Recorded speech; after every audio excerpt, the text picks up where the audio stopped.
2, 3.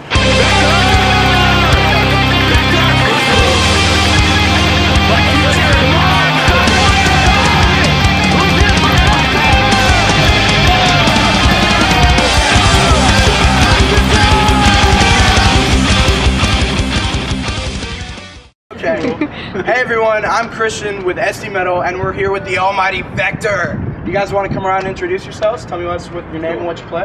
Yeah, what's up? Dave, play guitar and vocals.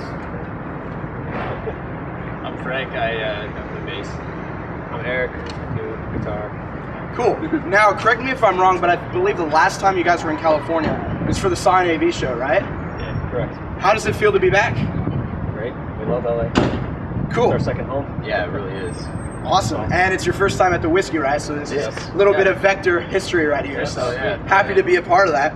Now, you guys are here with the Warbringer in celebration for the 5th anniversary of War Without End.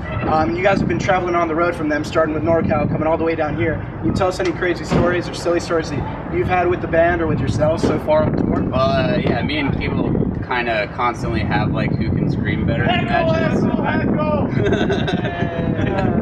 We got hecklers already. The Warbringer dudes They're are Warbringer heckling us. Perfect.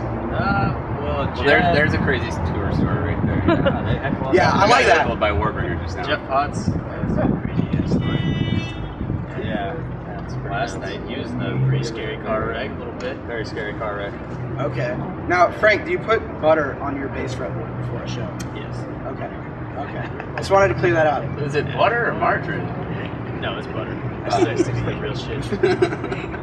All natural. Yeah, because I mean, Someone there's- gave me those like, I can't believe it's not butter. And I was like, I do believe it's not butter. This shit sucks. Hey, whatever works, right? Cool, cool. Now, one thing, the Sci-Fi show was the first time I got to check you guys out, and one thing I thought was really interesting was how bizarre the pits were. Because at one point, you guys are playing super fast, pits are going 100 miles an hour, and then you guys like to play like some cool atmospheric stuff, and then everyone just stops and kind of watches. For the most part, do you think there's more people like observing and getting an experience out of the show, or do you think there's more people just going crazy and moshing? It's show to show, it's different. Like last night in San Francisco, they were just like insane the whole time, but we didn't really have like too much of the like cleaner breakdown parts. But, yeah, I don't know. It really doesn't bother us when people are just kind of like in the back, like. No, it's cool. That's the way I was before I even joined the band. That's what I watch.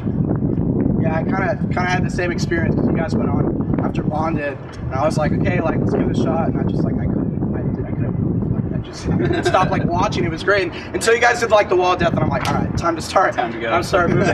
Now, one thing I really like about you guys is you're masters of perfect playing in the sense that you're not so ridiculously technical that it takes away focus from the music, and you don't guys play like droning long ass notes. You guys find a perfect balance between being able to show off those solos and times where you just let the rhythms speak for themselves. How do you guys find that balance?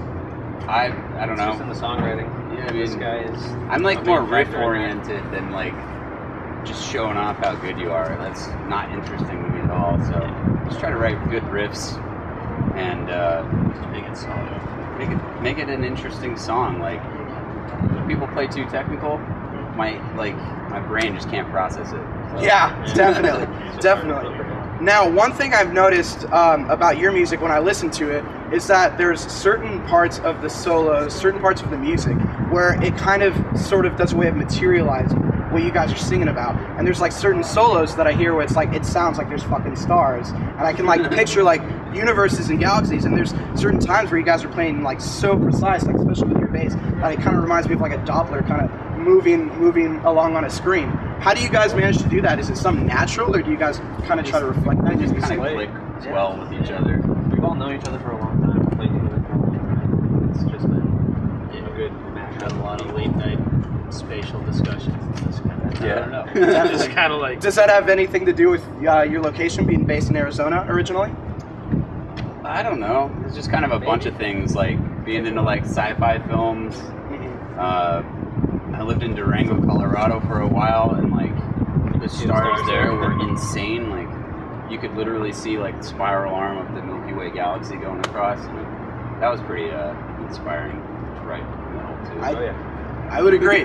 Now, I think one thing is that, at least with metal bands, the instruments should at least match the type of metal that you're playing. Like, you wouldn't see like black metal bands running around with like BC Rich guitars, you know. But you guys do an awesome job. Seen that, actually. Well, okay, so they're an exception, but you guys do an awesome job of having like these really cool, uniquely shaped instruments that kind of reflect the cool kind of music that you guys do. Can you tell me a little bit about your rig and your setup? Because those are definitely interesting to look at while you guys are shredding on stage. Yeah, I mean, like, the first robo guitar I built is just like a Jackson Dinky, and I ripped apart this little computer, just like screwed all the like the motherboard and all that onto there. So that was pretty like, that was probably like the first Vektor guitar. Awesome. And then after that, you know, I've just enjoyed playing the V's. I bought this Washburn Vindicator. It's like a road style V, but it's like got a curve to it, so it kind of looks like a comet or something. It doesn't fit any case. Doesn't fit any case. Other than that, you know, just like Mesa triple rectifier. Tonight I'll be playing through John Law's Mesa Mark V head, but they're really similar. Awesome. Frank, you want to tell me a little bit about your bass? I know you explained it to me before, but... Well, yeah, unfortunately I'm not playing that bass tonight. It's a black stage bass? No, it's fixed, it's That's good. a funny story. It just wouldn't fit in the cab. Oh yeah. So that's we had to fly in here and it wouldn't fit. It just wouldn't fit in the cab to get here because it's huge. But what it is it's a Gutierrez, it's a guy who builds custom basses in Arizona. He built the bass originally, the shape, the inlays, the lights and everything was built for Matt in my marathon. Okay. So I had bought it off him and then I added and stuff like that. And I'm really bummed I'm not playing that tonight, but what I'm playing through today is the PV grinder, which is the first bass I had that I recorded a picture with. Okay, awesome. And then the Request Audio CA9 head, this 2MP preamp through an amp pay, but tonight it's that the Mark fridge with the SVT4. Sounds killer. And a little bit about your guitar? Normally I play an ESP at 400. It's got the tribal inlay. I've had that guitar for probably 8 years now, and it's just been that. And it's kept up really well. I take pretty good care of it. Cool. Usually I play through an EVH 5153. Tonight I'm playing through a Madison and the Divinity 2. And it's been sounding really good so far. Yeah, definitely. Nice. Now, David, you mentioned that you're a big fan of like sci-fi films and stuff. What do you think about Star Wars releasing the 7th movie?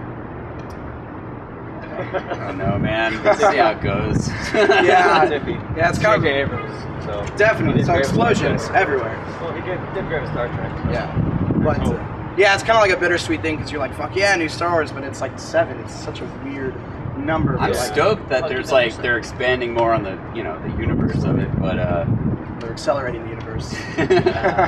just hope it goes in a better direction than like the newest 3. Definitely. Now, you guys are such technical players, and you give it 100%. Is there any pre-show ritual or post-show ritual that you want to mention? Just drinking beer. Nothing out of the Warm up a lot. beers so you warm up. Not even any neck massaging for your vocal cords or anything? Sometimes I'll like try to warm up my voice, but I've just kind of come to the conclusion it's like it's hit or miss. Some nights I got it, some nights I don't. If there's a masseuse around this way to do that. We'll try to hook it up then. Now, one thing that I want to end on is I feel like an awesome part of your band is the length of your songs. Like, it's so great to be able to hear like a 10-minute thrash song because instead of turning into a song, it turns into an experience. You guys have like shorter stuff like DNA and stuff like that, but I think it's so much fun to listen to music that kind of starts you in a certain place and it kind of takes you on another place, and sometimes it'll leave you there and sometimes it'll take you right back where you were to start. Now, how is that difficult for picking out a set list? Because time constraints and stuff. Oh man, it sucks because like a lot of our songs are like 10+ minutes. Yeah. And when we get like a 30-minute set, it's like We can choose 2 to play, songs! Yeah, we can choose to play like 5 or 6 shorter songs or 3 shorter songs and 1 epic. Cool. we Definitely. definitely like when we get to headline and we can play for like over an hour. We can play like three long songs in the set. It's not too big a deal, time wise. Yeah. Is there going to be a good blend of that stuff tonight? Or is it going to be more longer stuff or more shorter stuff, or you can't tell us? Mostly shorter stuff. We might throw in Accelerating Universe if we have time. Ooh, that would like make my ear. If you guys did that. That would be. Try to get it. That would be prime. Awesome. Thanks so much for your time, guys. We're here at the Whisky.